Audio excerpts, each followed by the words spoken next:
Яндиев Хамза мечтает о планшете. Будем исполнять желания. Время чудес. Махмуд Али Калиматов присоединился к участникам «Елки желаний» и исполнил мечты детей. За каждой больницей, где есть ковидное отделение, их в регионе всего 4, закреплена своя отдельная группа от «Единой России». Каждый день они собираются посещать больницы и оказывать всяческую помощь врачам. Поддержат тех, кто на страже здоровья граждан. Единороссы заботятся о медиках. Маски, перчатки, подарки для их детей и многое другое. Мы видим по нашему мониторингу то, что люди наши не хотят надевать маски, соблюдать дистанцию. Элементарные меры соблюдать, чтобы предотвратить распространение этой коронавирусной инфекции. Почему слабо используют средства индивидуальной защиты в мечетях Ингушетии? Расскажем в выпуске.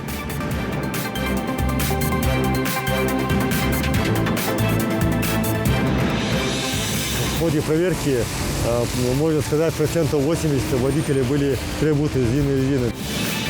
Дрифт здесь неуместен. Напротив, сцепление с дорогой сейчас главное условие безопасного вождения.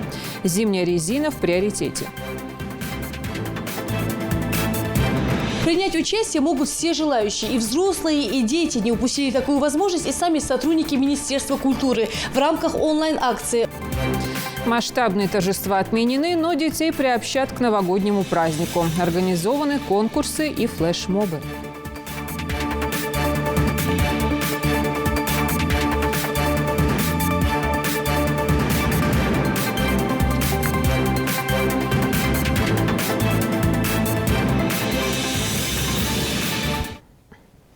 Здравствуйте, это новости 24. Полпред президента России в СКФО Юрий Чайка провел телефонные переговоры с главой Республики Северная Осетия-Алания Вячеславом Битаровым и главой Ингушетии Махмудом Али Калиматовым. Чайка указал на недопустимость принятия односторонних решений по вопросу определения административных границ между субъектами Российской Федерации. Также было отмечено, что в настоящее время проведение работ по описанию административной границы между Республикой Северная Осетия-Алания и Республикой Ингушетия не является первоочередной задачей и требует тщательной долговременной проработки. Главы двух республик условились не предпринимать никаких действий по вопросу о границе в ближайшей перспективе. Ну а в дальнейшем исходить из необходимости конструктивного, взаимоуважительного диалога. По всей стране в преддверии Нового года уже традиционно проводится благотворительная акция «Елка желаний» в рамках всероссийского проекта «Мечтай со мной», входящий в президентскую платформу «Россия – страна возможностей».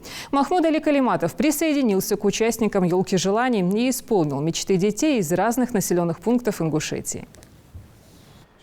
Давая старт акции в республике, глава Ингушетии Махмуд Али Калиматов снял с ели, установленной в мраморном зале региональной администрации, 3 открытки с новогодними желаниями детей. Руководители региона считают, что елка желаний – очень теплая и добрая традиция, которую нужно поддерживать и распространять. Это хорошая инициатива, с удовольствием принимаю в ней участие во 2-й раз. Она помогает сохранить людям веру в чудо и взаимопомощь. Приносит радость не только тем, кто получает подарки, но и дарителям, сказал глава субъекта. Бокова Хадижа или Хадижа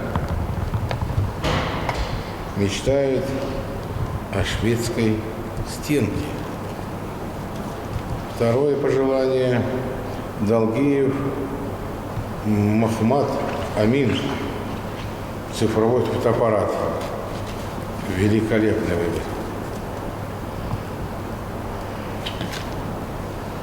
Яндиев Хамза мечтает о планшете. Будем исполнять желания. Все 3 желания были исполнены в краткий срок. В течение нескольких часов заместитель председателя правительства республики Марьям Амриева выехала по адресам детей, которые желали получить подарки. И от лица главы Ингушетии Махмуд Али Калиматова вручила им долгожданные презенты. 7-летний Мухаммад Амин Долгиев из сельского поселения Далаково описал свою мечту в цифровом фотоаппарате.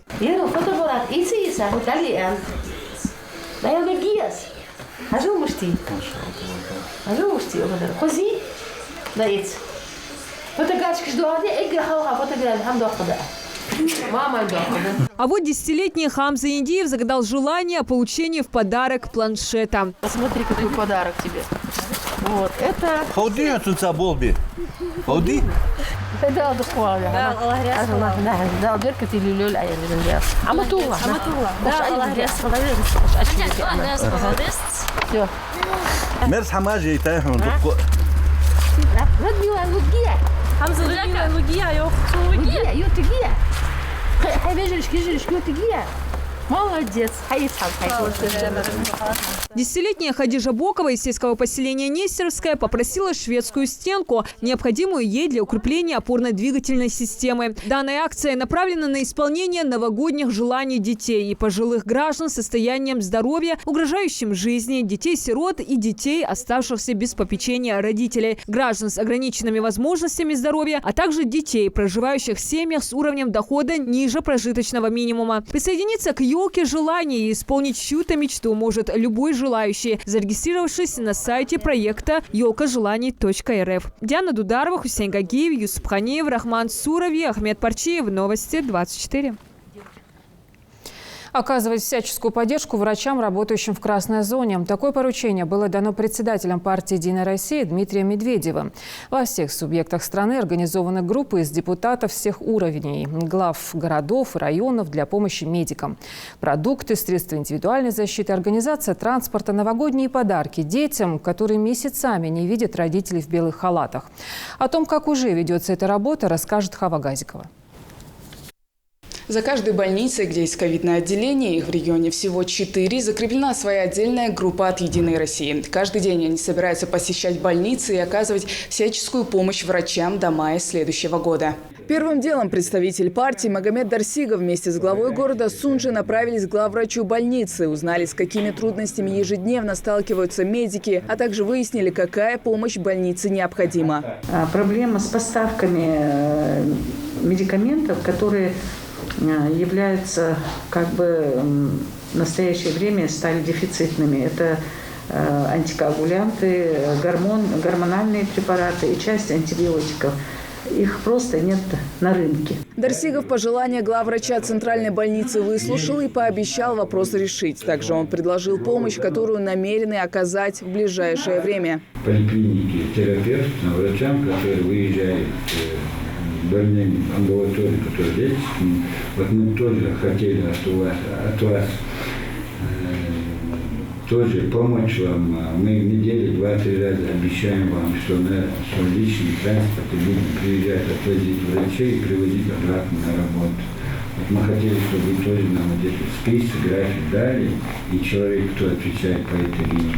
После беседы в центральную сунжскую больницу загрузили продуктовую помощь. Это фрукты и овощи. А вместе с этим 1000 одноразовых масок и ровно столько же перчаток, которые были как раз кстати. Депутат напомнил, что весь этот год для партии проходит под знаком добровольчества. Так, в связи с пандемией практически весь депутатский корпус занят на волонтерской работе. Не только эти продуктовые. Я знаю, что вы еще и елочные украшения к Новому году подготовили наше инфекционное отделение, чтобы какой-то позитив был и у посетителей, и у наших врачей, и медработников. Важно, приятно чувствовать поддержку, знать, что наш труд ценят, что нас поддерживают. За 8 месяцев мы, конечно, уже подустали немножко, и нам важна ваша поддержка. Движение взаимопомощи активно развивается, и одно из наиболее востребованных направлений – автоволонтерство. На вызовы к пациентам в регионах врачи отвозят добровольцы. Оказание такой помощи, как более необходимой, депутат Народного собрания осознал на собственном опыте.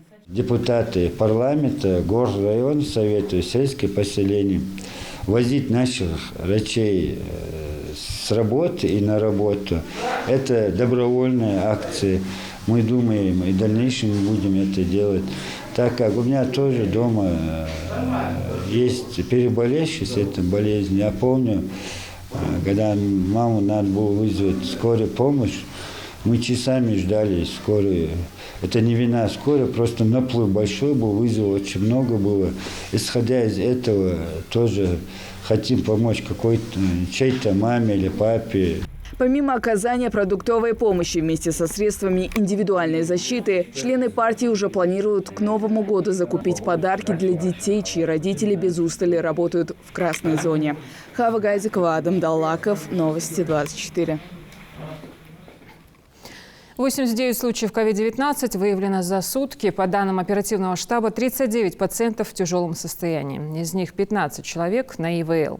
Статистика заражений не становится ниже. И соблюдать ограничительные меры, связанные с режимом повышенной готовности, спешат не все. Специалисты Роспотребнадзора отправились по торговым точкам на Зране. Об итогах этой проверки расскажет Диана Дударова. Спирты. А для посетителей отдельно? Сюда я навезла. Вот в пульверизаторе, да, ответ, вот так надо поставить. Требования к предпринимателям с начала пандемии не меняются. Их главная цель – обезопасить не только граждан, но и работников объектов. Поэтому призывают соблюдать социальную дистанцию, регулярно обрабатывать руки и пользоваться средствами индивидуальной защиты. Так в этом магазине не обошлось без нарушений. Сотрудники разъяснили, какие меры необходимо предпринять. Сам продавец обязуется устранить недочеты, но признается, что маску не снимает еще с апреля. Видишь, разница заходит. Не обязательно надо. А болели? Пока потом, машалла, не болела. Так часто сотрудников в красной форме на улице еще не встречали. Все объекты обслуживания людей регулярно подвергаются проверкам надзорных органов. О необходимости соблюдать требования с такой же частотой сообщают и СМИ. Тем не менее, предприниматели продолжают пренебрегать санитарными правилами. Ни информационных наклеек, ни антисептиков, ни средств защиты. А некоторые маски надевают только когда появляются сотрудники в погонах. Уборка проводится. Нужно обязательно порядке фиксировать журнал. Каким раствором, в какое время и каким ответственным лицом это все проводится. Также в ходе рейда выявили ряд других пренебрежений предпринимателей. В этом супермаркете нашлись просроченные продукты. Часто и проблемы с хранением товара. Так, в следующем магазине некоторые овощи разместили на полу. Проверяющие потребовали в срочном порядке устранить нарушения. Побывали и у торговцев алкогольной продукции. Здесь одновременно проверили наличие лицензии и соблюдение ковидных требований. У нас этот есть, у нас потом хлорка у нас есть, все у нас показать, все у нас есть, обрабатанное у нас все. Такой дисциплиной отличились не все. В следующем магазине сделали сразу несколько замечаний. Несоблюдение масочного режима, отсутствие информационных наклеек, диссредств остаются в топе нарушений. Также многие не мерят температуру работникам, не обрабатывают поверхности хлоросодержащими средствами. Сотрудники Роспотребнадзора с каждым разом охватывают все больше объектов оказания услуг. Непроверенным, заверяют, никто не останется. Мы по тем проверкам, мы же проводим их не просто так. Зайдем, выявляем санитарные нарушения эпидемиологические и уходим. Такого не бывает. Мы в обязательном порядке применяем меры административного наказания. Почему? Потому что эта практика показала эффективность свою.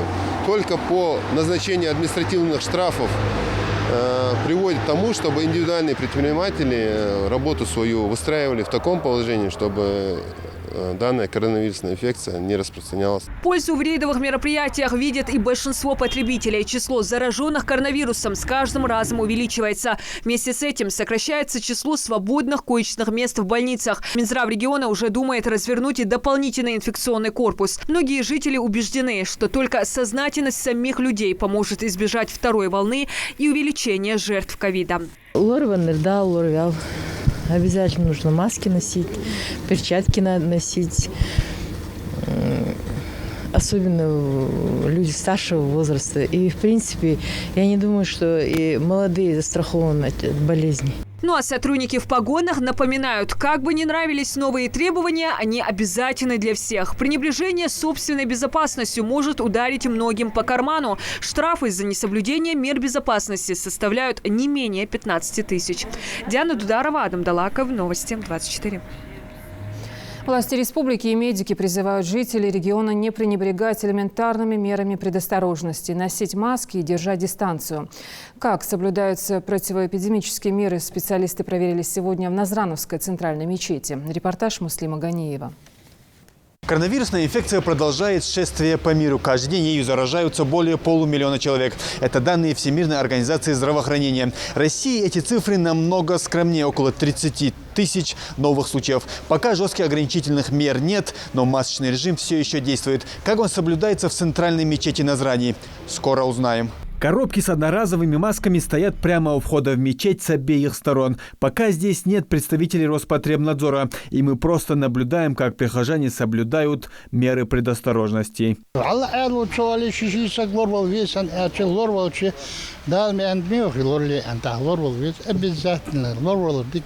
Далее к своей работе приступают сотрудники Роспотребнадзора. Действия все те же. Попросить надеть маску перед входом в мечеть. Если же прихожанин этому противится, в ход идут убеждения, что это нужно и важно.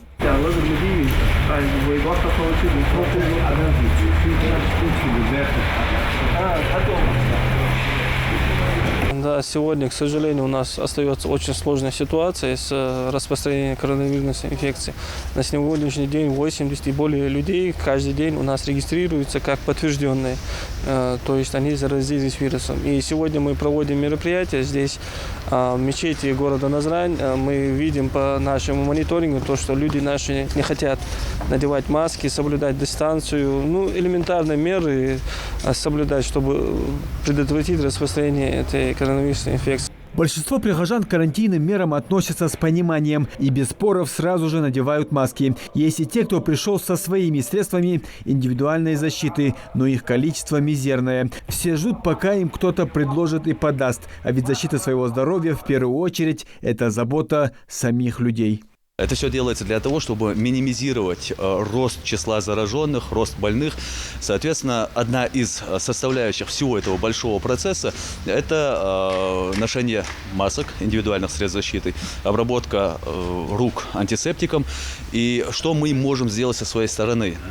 Попытаться снабдить хотя бы места такого массового пребывания людей, как мечети, всеми этими средствами защиты. Заходим в саму мечеть, и тут картина совсем другая. Если на входе маски берут все, то внутри они каким-то волшебным образом исчезают. Без них здесь больше половины. Не помогает в этом и даже призывы имама. Каждый уверен, что его болезнь обойдет стороной.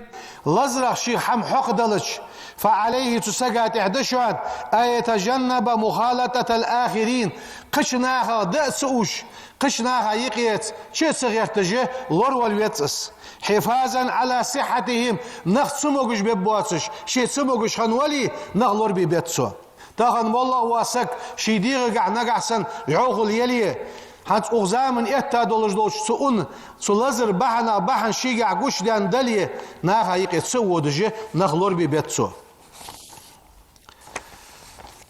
وزي واقي وجدال شيء تهنا أغزامن إزقوش دان دولش سلازر اللور دولدوي اللهم وزن ديال إنا نعوذ باسمك الذي حتسأل ثانية لا يزور معه شيء في الأرض ولا في السماء سجل نشكحة لاتي نشكحة ديال تيوقش خالشة تو ديال ترسا تقحمو زيدت دواتش دوش تو ديال ترسا وزن ديال مسدوش лазра лорди лахту. Риск заражения коронавирусом все еще высок. Список больных COVID-19 ежедневно пополняется. Среди них и взрослые, и дети. В Ингушетии за весь период заболели около 11 тысяч человек. Более 9 тысяч выздоровело. Врачи просят жителей соблюдать элементарные меры, а при первых симптомах обратиться к участковому врачу. Муслим Ганиев, Хасмагомед Байсигов, Новости 24.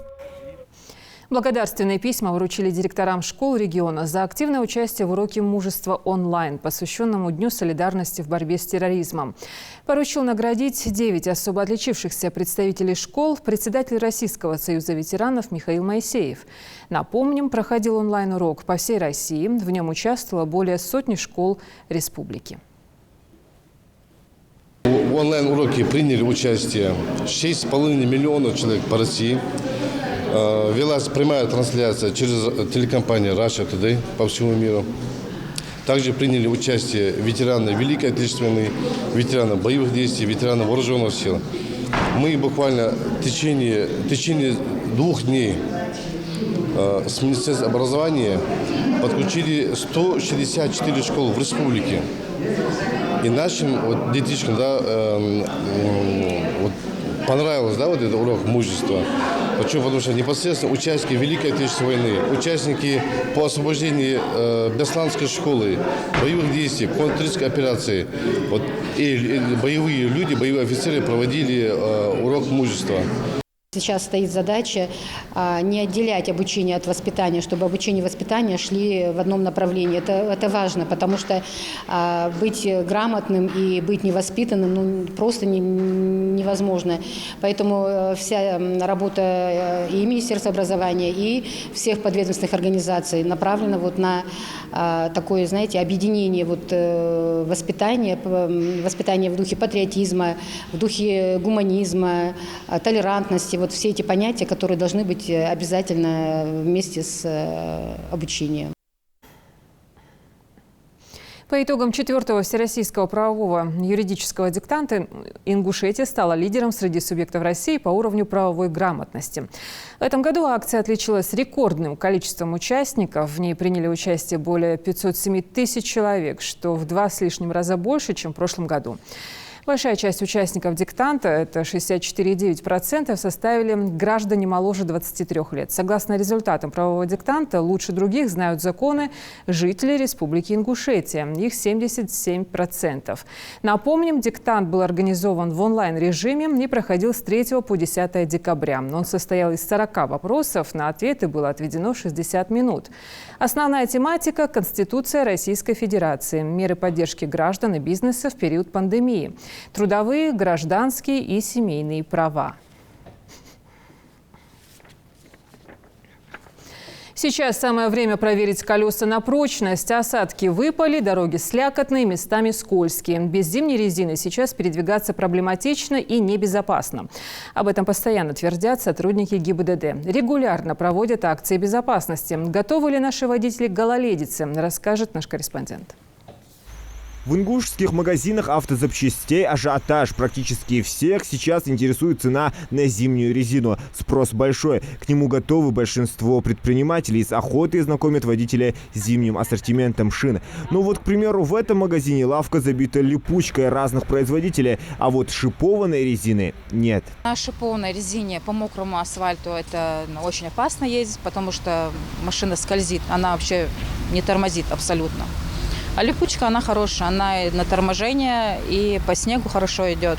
А про всесезонку все уже забыли, так как этот вид шин давно запретили. Она опасна не только зимой, но может и подвести в яркий солнечный день из-за своей мягкости. Зимняя резина отличается от остальных своим глубоким протектором, рисунком. Например, ненаправленный рисунок дает хорошее сцепление на снегу и скользкой дороге. Если ехать по укатанному снегу, важно, чтобы колеса, грубо говоря, вгрызались в него, не допускали пробуксовок и обеспечивали максимальное торможение на дороге. Все эти функции дают водителю контроль над своей машиной. А для тех, кто игнорирует важность зимней резины, сотрудники ГИБДД организовали рейдовое мероприятие.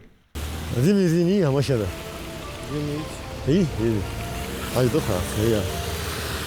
Госавтоинспекция проводит осмотр шин вплоть до измерения глубины протектора. Сегодняшний рейд показал, что сознательных водителей намного больше, чем нарушителей. В ходе проверки, можно сказать, 80% водителей были требуют зимней резины. Да, поменяли летнюю резину на зимнюю. Но те, которые не придерживаются правил дорожного движения, которые отсутствовали зимняя резина, мы составляли административные материалы. Несмотря на мягкость ингушской зимы, встречать первые снегопады на летней резине неблагоразумно. Есть постановление номер 588 о том, что с 1 декабря не допускаются к эксплуатации машины с несезонной маркировкой и износом протектора сверх указанных в документе величин. Допустив нарушение, автовладельцу придется оплатить штраф 500 рублей. Многие водители с этим постановлением совершенно согласны.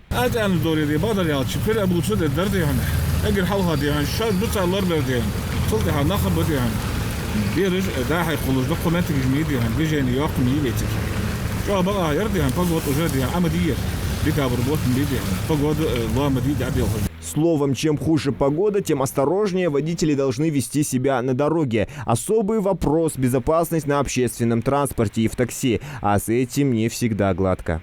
Переобувки, вот как я сказал, мы в ноябре начали и практически сейчас закончили. Есть там, сколько их? Ну, штук 10, я думаю, машин осталось, которые нужно переобуть. Вот, ждем поставки, как только они придут, их тоже переобуем и отправим на линию. Отсутствие зимней резины может обернуться штрафом, предупреждением ГИБДД, а самое страшное – дорожно-транспортным происшествием. И тогда за свою безопасность придется заплатить разбитой машиной или здоровьем. Об этом напоминают сотрудники госавтоинспекции и просят быть более внимательными. Я хотел обратиться к жителям нашей республики, водителям. Обязательно, если не поменяли зимнюю резину, обязательно поменяйте летнюю резину на зимнюю. Это ваша безопасность и безопасность участника дорожного движения. Будьте бдительны на дороге, соблюдайте правила дорожного движения. Берегите себя и своих близких. Зелимхан Калоев, Адам Гулоев, Магомед Шаухалов. Новости 24. Сегодня свой профессиональный праздник отмечают все работники органов ЗАГСа. Их история началась 18 декабря 1917 года. В этот день был подписан декрет о гражданском браке, на детях и о введении книг актов состояния, в соответствии с которым юридические последствия за актами гражданского состояния признавались лишь в том случае, если они были зарегистрированы в государственных органах. В настоящее время семейные отношения в России регламентируются Семейным кодексом РФ, принятым Государственной Думой 8 декабря 1995 года. Любовь к профессии, людям, душевная теплота, способность к сопереживанию, личное обаяние и даже артистичность – все это присуще работникам ЗАГСа и помогает им достойно выполнять свой служебный долг. Министерство культуры Ингушетии проводит онлайн-акции и флешмоб в новом году. Принять участие могут все желающие. Об основных мероприятиях и формате событий расскажет Рина Цычуева. Самый лучший праздник в мире – это Новый год. Елки, чайки, хапуки, песни, голову. Рассказать стихотворение с душой, а главное с праздничным настроением. Вот, собственно, и цель флешмоба, который стартовал совсем недавно. Дети уже выкладывают свои работы в социальных сетях с соответствующим хэштегом. Участникам нужно разместить на своей странице в мессенджерах видеообращение с поздравлением в стихах или новогодние работы. Флешмоб – это окна Нового года. Детишкам или к тем, кто желает принять участие, нужно на новогоднюю тематику разрисовать свои окна здания, в котором они находятся, например, ДК или детская школа какая-нибудь. Нужно сделать фотографию того, как они разрисовали свои окна своих домов, зданий, и выложить у себя на странице с пометкой «Окна Нового года». Мы по этим хэштегам отслеживаем каждую публикацию и по мере возможности публикуем на наших социальных ресурсах, на наших информационных ресурсах. В рамках онлайн-акции «Окна Нового года» композиции на стеклах могут быть самыми разными. Разрешается украшать их гирляндами, елочными игрушками, поделками из бумаги, словом, самой разной мишурой. Принять участие могут все желающие, и взрослые, и дети. Не упустили такую возможность и сами сотрудники Министерства культуры. В рамках онлайн-акции «Окна Нового года» на стеклах появилась вот такая новогодняя композиция. Всего в рамках онлайн-флешмоба проходит 5 разных акций. Читаем про Новый год, фото о новогодней елке с новым 2021 и не только. Специалисты Министерства культуры отмечают, детям и их родителям нравится создавать красоту и выкладывать ее в социальную сеть. Третий флешмоб – это фото о новогодней елке. Этот флешмоб, чтобы принять участие в этом флешмобе, нужно сфотографироваться с наряженной новогодней елкой, сделать фотографию возле елки и выложить у себя на странице с пометкой «Фото у новогодней елки», посредством чего, где этот хэштег отслеживается Министерство культуры, и мы также публикуем у себя на информационных ресурсах. В этом году мероприятие в новогоднюю ночь отменят в связи с пандемией. Масштабных концертных программ, которые каждый год проходили в республике, тоже не будет. Но без праздничного настроения никто не останется, отмечают в Минкульте. Для жителей республики готовят концертный подарок. На то, что этот год из-за пандемии сложился неудачно, и больше всего это коснулось именно сферы культуры, так как наше министерство организовывает массовые мероприятия, где вовлечен именно живой зритель. Поэтому из-за того, что на данный момент все массовые мероприятия отменены и мероприятия приходится проводить в онлайне, Министерство культуры не оставит зрителей скучать в одиночестве в этот Новый год. И планируется провести большой праздничный онлайн-концерт которые мы обязательно покажем в преддверии наступающего 2021 года. Традиционные новогодние елки в этом году отменены. Такое поручение было дано главой республики Махмудом Али Калиматовым, исходя из сложившейся эпидситуации. Тем не менее, у детей есть прекрасная возможность приобщиться к сказке через онлайн-флешмоб. Рина Цычоева, Мэрбек Межоев, Новости 24. Следите за новостями на канале Ингушетия и до встречи в эфире.